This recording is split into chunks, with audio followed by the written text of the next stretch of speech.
Hey everybody out there, this is Seto, and today for you guys we're going to be doing a really epic deck profile, and I hope you guys all enjoyed today's playmat. But we're going to be doing a deck profile of Obelisk the Tormentor. He's not a monster, he's a god! So yes, that's why I have the Speed Duels token over here, effect. It's not a monster, it's a god. How to put that in this deck profile. So I think personally, and this is just my opinion from playtesting all the Egyptian god decks over the years and just for fun, Obelisk the Tormentor is the best standalone one. He was played in Frognarks back in the day.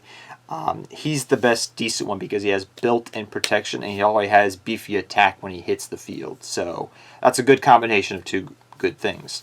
So this deck profile is pretty easy to put together for the most part. One thing I'll just mention briefly, guys, is as I've been building the different deck profiles, the Winged Dragon of Ra support that came out last year was really built for Winged Dragon of Ra.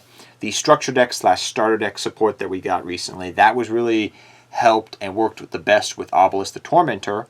And the stuff we're getting out of King's Court is really made the most for Slifer the Sky Dragon. Now granted, you can interchange cards and different things with all three of those things, but I find to get the best utility out of them all, that's the order of how they work with, which is kind of interesting. But yeah guys, if you haven't checked out on the channel, we've been doing a whole bunch of different deck profiles. We did Winged Dragon of Ra on the channel recently. We also did an update of my Egyptian God deck that, believe me, I've been playing Egyptian gods for like years. I'm probably one of the first people on YouTube to try to build a in real life deck profile and profile it. And we are going to be doing, in addition to doing Obelisk, Ra, and the 3 Egyptian gods in one deck, which we've already done, we're going to be doing Slifer the Sky Dragon and also a Wicked God deck, which is going to be coming out after King's Court gets released. So do want to mention that to you guys. So first off, we have 3 Obelisk the Tormentor. Obelisk the Tormentor is really awesome in this deck. Like I said, he has built-in protection. He's also 4,000 attack. Overall, he's really, really nice to have in the deck, I feel like, and actually really helps the deck a lot.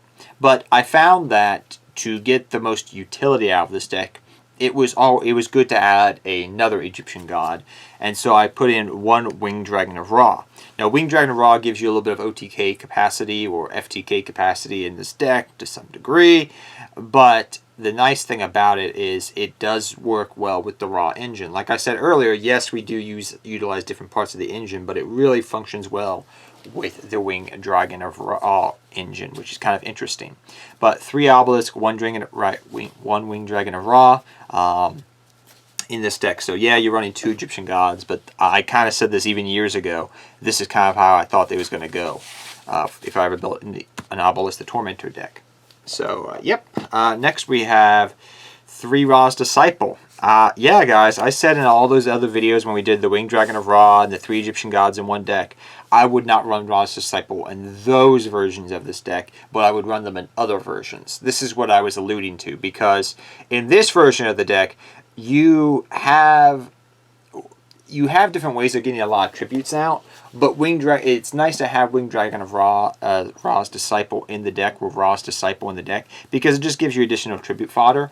In this deck, while it does have different ways it can do tribute fodder, it's nice to have this, because we're not relying as much in this deck compared to the other 2 on Winged Dragon of Ra.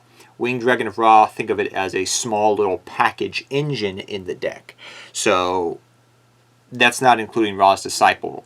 But Ra's Disciple on its own can give you additional tribute fodder, because we have, in this build, I feel like, before I put Winged Dragon of Ra's Disciple in, I had enough ways to make a additional summon as a tribute, but not enough tribute fodder, so I put Winged Dragon of Ra's Disciple in this version of the deck. Worked out pretty well, I feel like, overall, but you don't have to run it. You can maybe cut it out, but I find in this version, if you're going to run it, it's the best version to run it in. We also run 3 the little Tylus, the Little Angel. This card's perfect for this deck because you're going to have a lot of spell cards. I think people are underestimating how good this card is in all the different Egyptian god decks. You have a lot of spell cards, guys, that in your deck, right? Now, some of them are going to be really good, Soul Crossing. Some of them, they'll be good, but they're not going to use them a lot. And some of them, it just depends on the situation. So, saying all that, you have a good amount that you don't mind pitching. And what that can do is you can easily go Salamangreat All Mirage, which we've talked about this combo 1,000 times. It works. You go Salamangreat All Mirage. Okay, that's 1 token. You banish a spell from your hand. That's 3 tokens, plus you have protection with Salamangreat All Mirage. Now, Obelisk already has his built-in protection, but this is going to give you additional protection, which is just nice for anything else you really need on the field or you have directly linked to it, so to speak. So, just nice to keep these things in mind. This card's really useful. It's easy to get into. Very basic for a deck. You know, all the Egyptian gods pretty much run a lot of spell cards. But if they get clunky, which they usually do, you can pitch it to get more tokens. And there you go. You got tribute fodder. Next we have 3 Reactor Slime. Reactor Slime, like I said, we do run a tad bit of the Winged Dragon of Ra engine, but we're not running more than 1 Winged Dragon of Ra. We're not running Sphere mode because we don't need to. The card we're going to be using to bring out Winged Dragon of Ra for the most part is going to be Ancient Chant. But I also wanted to run the Slime version of this deck, and I know some people are like, well, the Slime version it's slow. Well, it's Egyptian gods. I mean, what are you expecting, to win a YCS with it? I mean, maybe the gods favor you, but I don't think they favor you that much. Saying all that, the deck works pretty well overall, I find. But 3 Reactor Slime, you can run 2 to 3. It's very basic tribute fodder to get out. It works with your reactors, your slimes, so you can bring out your Egyptian God Slime if you need to, which is fairly easy to get to into this deck. Also, in addition to that as well, it also is going to help out with your, getting... You have easy ways to tribute. So this is tribute fodder, and then you can combine it with Ancient Chant. You can combine it with Card Advance, guys. There's a bunch of different ways you can do it with Card Advance, Ancient Chant. You can also use Soul Crossing. There's with this card, and it's just a 2-card combo along with the Egyptian God to get your stuff out. So pretty basic, I feel like, for the most part, but it works out pretty well for me. So that's what we run there. And like I said, we do run a little bit of the slime variation. So in addition to Reactor Slime, which can be used as tribute fodder and as well be tributed to set your Metal Reflect Slime, we run 2 Guardian Slime. Now, in all the other versions, because we have a lot more level 10 monsters, you see me running a lot more triples of things, like 3 Reactor Slime, Guardian Slime, because I was running 6 Egyptian gods in the raw deck, technically, that could bring out, and also in the other one I was running, 3, 4, 5 Egyptian gods, 5, 6, 7, like in one version of the deck. So because of that reason, you need the tribute fodder faster, quicker, more efficiently, and so you are more focused on the Winged Dragon of Ra engine. While this version, not so much. It's just nice to have as a engine put into the deck. So 2 Guardian Slime. I know I've said that a couple times in this video already, but I want to make sure that's clear to everybody out there, because somebody's going to just comment down below. I know it. In addition, we also run 2 Angel 01. I hope one day they make 02, 03, like some other of the angels to help out with the Egyptian gods. That would be cool. This one is good as a 2 of. It bricks as a 3 of every day. Every day it will brick as a 3 of, because it's a good card, but it takes other cards to become good, to become great, because it's tribute fodder and extra tribute you can make out of it, but you need the Egyptian god pieces. You need the additional tribute fodder to get the best utilization out of this card. Otherwise, it's just a dead card in your hand, so to speak. So I don't like it as a 3 of, but a 2 of, it's great. Also, we run 3 Soul Crossing. You guys know how good this is. This is kind of like Monarch Stormforth for Egyptian gods, which is awesome, which is great, actually. But 3 Soul Crossing, staple 3 of in any Egyptian god deck, I think, from here on out. Great, great, great, great card. We also run 3 Card Advance. If you draw multiple, like I said, you have the little angel there. You can get rid of it, and then you can bring this, use Card Advance to do the tribute, and then you pitch the other one. I mean, Card Advance is awesome. It also works in combination with True Name, because the one thing that all the Egyptian gods lack is a consistent way to search out your Egyptian gods. Besides Ancient Chant and True Name, there's really not a consistent way yet. I know there's cards coming out of King's Court, but that mainly works out for Slifer the Sky Dragon and Winged Dragon of Ra Sphere mode. In the Obelisk the Tormentor deck, you're going to have a hard time. So that's why Card Advance True Name combos are still decent even in 2021. Next, I run double Fist of Fate. It's fairly easy to get Obelisk the Tormentor out, and Fist of Fate is a good card to have, I feel like, in the deck for fun. And it's actually pretty useful, I find. Again, because we're running the little tailless angel, if it's dead, you can pitch it and get tokens for more tribute fodder. It's there just to make, you know, to be used for, in case you have Obelisk already on the field, you draw into it.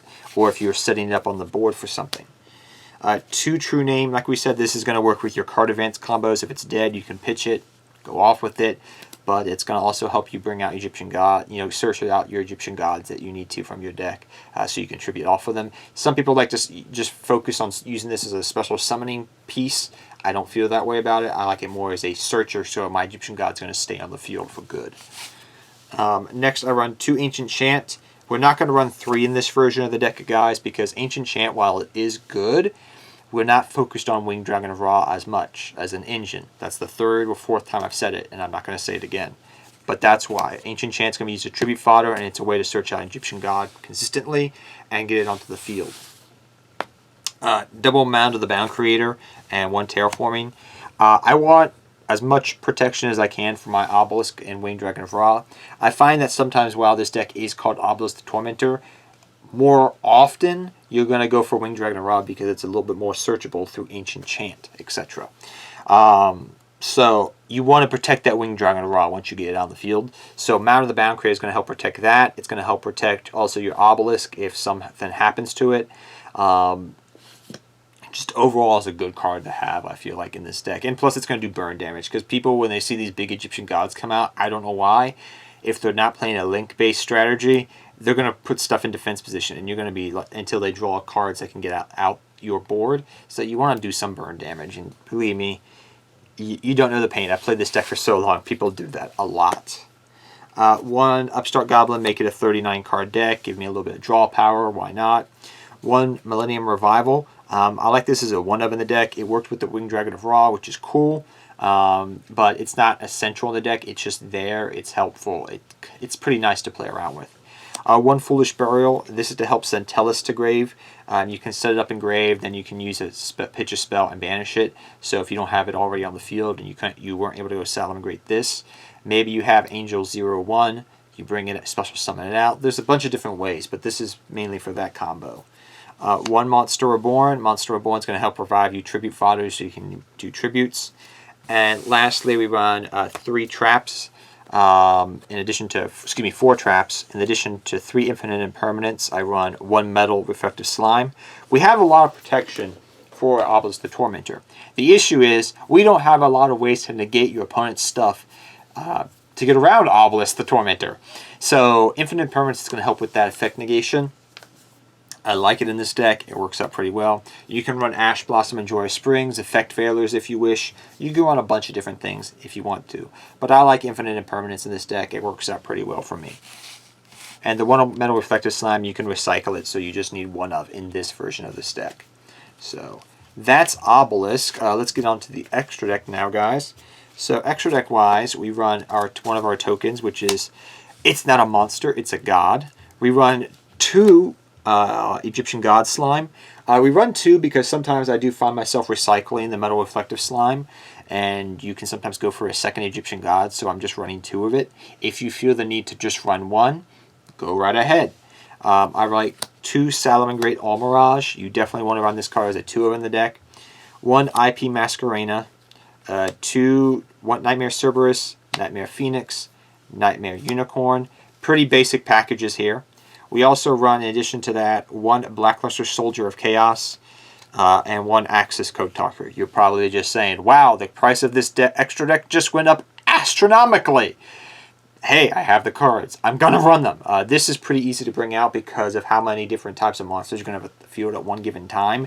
Axis Code Talker, you can go link up through it with different means, but using IP Masquerena, it's pretty easy to do. So that's where we run there for your link engine. For our rank 10 engine, 1 Sky Palace Gandiva, 1 Dora the Explorer, or number 18 Super Dreadnought Rail Cannon Gustav Max. Gustav Cannon. I call it Dora the Explorer, don't know, ask why. 1 Dreadnought Rail Cannon, this is for doing a bunch of damage if you're trying to kill your opponent then and there. The Super Dreadnought Cannon Juggernaut Libby, we run 2 of that. And that is your deck. The level 10s you sometimes go into, but not often. But it does happen fairly consistently. And it's really good because you can sometimes burn your opponent for a lot of stuff. The links there can help you additional power plays because of how much fodder you're putting on the field. Sometimes you'll get hands where you have no way to tribute stuff, but you have a bunch of tribute fodder. And so you can just link up into different things, which is kind of cool. So this deck overall is pretty good, I feel like. I may update this in the future. I probably will. I always do. Once we have this stuff from King's Court that comes out. But till then, we have to just wait for King's Court to come out. I'm going to have to play test stuff. It's going to take more time. And I want to get this deck profile to you now because King's Court's going to be coming out probably in a week or so. And I want to get this out to you guys as soon as possible so you all can enjoy it and have fun with this Obelisk the Tormentor because it is Seto Kaiba's God card. So it's the best God card of all time, right? Till next time, guys, take care. Have fun dueling. Good luck dueling. And remember, guys, if you want to see more awesome content, we're going to be doing Slife of the Sky Dragon. In addition to that, we're going to be doing the Wicked God deck profile coming up. We've already done Ra, Winged Dragon of Ra, and an Egyptian God deck with all 3 Egyptian gods in it. So check those out in the channel. Remember to subscribe and like for more awesome content. Take care, guys. Good luck dueling to all of you.